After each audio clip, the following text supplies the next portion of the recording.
కొన్ని ప్రశ్నలకు సమాధానం రాదు, ఎవరూ చెప్పరు. నన్ను అడిగితే ప్రశ్నే అడగొద్దంటారు. ఎందుకంటే దాదాపు చాలా ప్రశ్నలకి సమాధానం మీలోనే దాగి ఉంటుంది.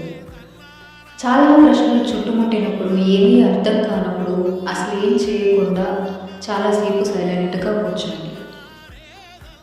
కొద్ది రోజులు ఏం చేయకుండా ఉండండి, పర్వాలేదు. కోపం, బాధ అలసిపోయిన తర్వాత మీ సమాధానం మీలోనే దొరుకుతుంది. సరే, మీలోనే వెతికారు, దొరకలేదు, అయినా కూడా ప్రశ్న అడగవద్దు.